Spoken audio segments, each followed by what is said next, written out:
We started one person on Monday, so we had 18, and then we added 5 on Tuesday. So we are at 23 people. Here in our office. Yeah, which we have more people than that. But so I think what's cool is Trainual as a product is for companies that are growing really fast. But up until now, we haven't had like the desperate need for it. We've hired like a couple people every quarter, and it's been nice for somebody's orientation. But this is our biggest hiring spurt. We were like needing it more and more and more. I know. It's been incredible to actually use the platform and building all of the training for my team and all of the other teams, building our 30, 60, 90-day plans, and then getting to put all of our onboarding content to use and seeing how all of our new hires are almost immediately up to speed. We're 3 days in and we had a new hire win a trivia challenge for our customer success department. Like he's all ready to go. And it just helps onboard people so fast. And I feel like it took no work from me. So I think I'm out of a job, which is worrisome. Yes, that's why you're here. This is why we're talking.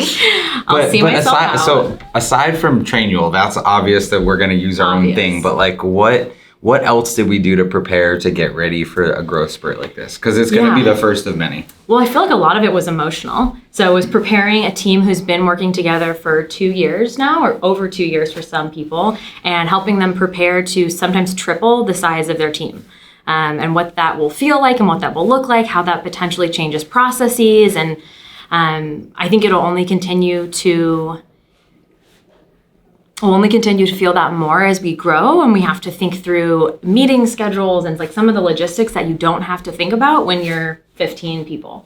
So a lot of it was, how do we make these people feel loved? How do we help them join the team and immediately feel warm and welcome? How do we help them acclimate to systems and processes?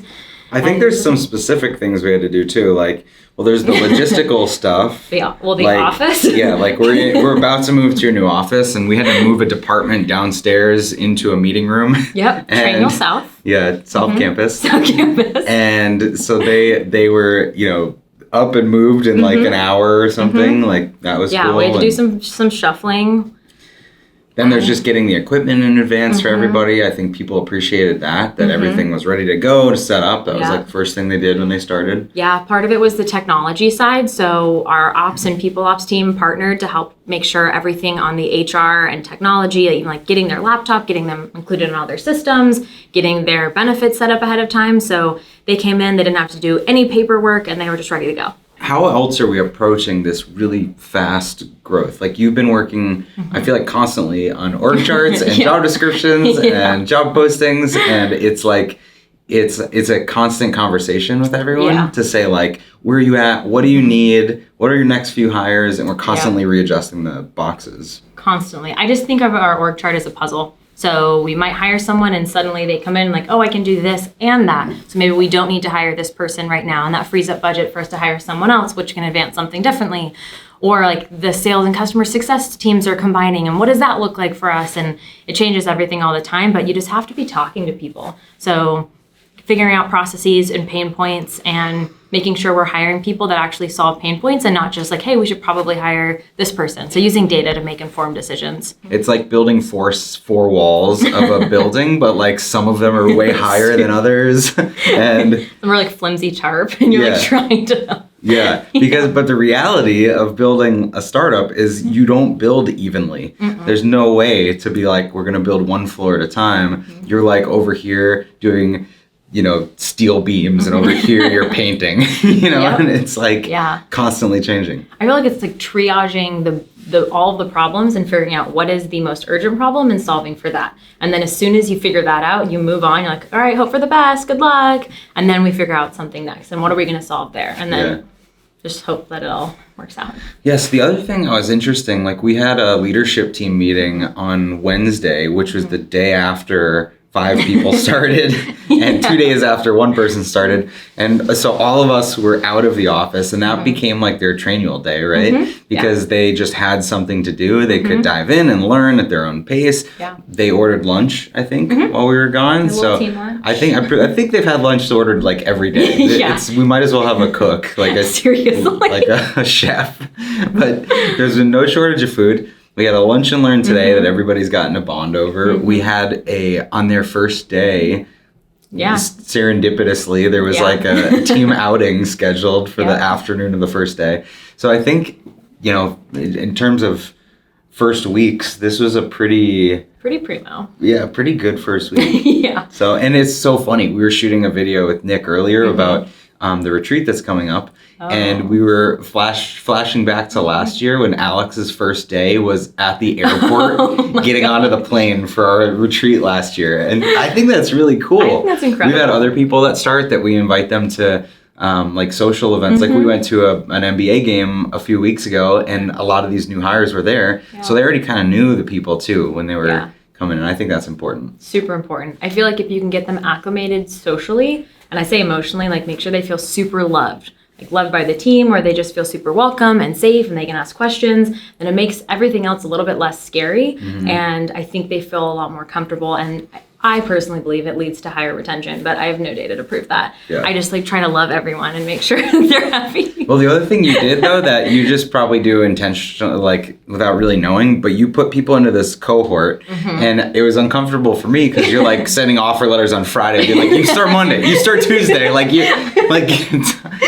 there was a lot of panic coming from this office. But in terms of efficiency, instead of scattering people where you're doing this every week, you're bringing in new people. I think that cohort vibe really helps to congeal the team and get them to feel comfortable. Totally. Feel a lot of fun, different personalities. They all bond. And then in previous organizations, I've seen those bonds supersede team bonds because they started together in this really vulnerable place. And so there'll be cross-functional relationships that will be their tie-in as the company scales and you get to 50, 100 employees. And normally those two departments wouldn't talk daily, but they do. Yeah. So outside of the crazy things we did for the week with just being gone the second day and doing team outing the first day or whatever, outside of those scheduling things, what was the normal sequence of them coming in? What they do when they first got in? Yeah. Because they didn't come in at the same time as everyone else either. No, so they came in a little bit later. That was done intentionally.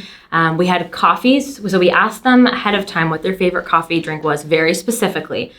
Coffee with a little sugar and a splash of vanilla. And so we had some team members go to Starbucks, get all of their coffee drinks. So they came in. Starbucks. I've never heard it called Starbucks. Did you only go to Starbucks or did you go to a bunch of coffee places? I think if we had more time and our team hadn't been sick and trying to power through to meet everyone, then we might have done the multiple stop. But we just went to a catch-all, got some really specialized drinks so they knew that we were thinking about them. We got something that they would like. And we started the day with an hour of introductions and tell me your story personally and professionally and bonding. And it was 8 of us in a room for 2 hours. You made an appearance. We did a kind of a purpose, mission, vision, values overview. Here's where we're going. Make sure you get on board. Or get out. In nicer terms. In much nicer terms. So that was essentially it. It was the feel super welcome early on. We did our awesome team outing, which is a cooking class for a couple hours, small groups, cross-functional. We got them up to date on benefits, some of our key policies to make sure there wasn't any ambiguity around when they could take time off, when they could work from home, what our hours look like, things that make people uncomfortable to ask. And so we just walked through all of that, make sure they didn't have any questions. They had their Trainual day all day Wednesday with the lunches every single day that were pretty social. And then we've had them shadowing webinars with customer success. We've been doing product demos. They've been sitting in on stand-ups, jam sessions, sales demos, partnerships conversations, marketing stand-ups, just a little bit of everything to understand how the organization works. And so as the company scales, they know how to do what they need to do. What's so cool is I'm going through the Trainual thing to see percentage-wise where everyone's at, and all the new hires are ahead of most of our existing team because there's always stuff that you're getting reassigned or relearning. But it's cool to see that literally not even 4 days in, everybody's 100% trained. Yeah, and I made it somewhat of a competition. So we had a couple people win midday through Wednesday, so I'm concerned they didn't really absorb the content. They were just speeding through, but we'll see. We'll quiz them later, see how well they retain. Cool. But It's been incredible. This was a fun week. I think it was a great intro for them. The energy around here is great. And what's crazy is this is just getting started. So we're going to have more of these cohorts over the next few months. It's just going to keep growing. So I feel like we should shoot another one of these after we've done a few more to like reflect on what's changed, how we've tweaked our process, because this idea of batching together really efficient days, I think is cool. Yeah, I think it's amazing. I can't wait to see how the team grows. There you go. Hopefully you were able to get a couple tips based on our uncomfortable growth. You can take some lessons from that as you grow your team. More to come.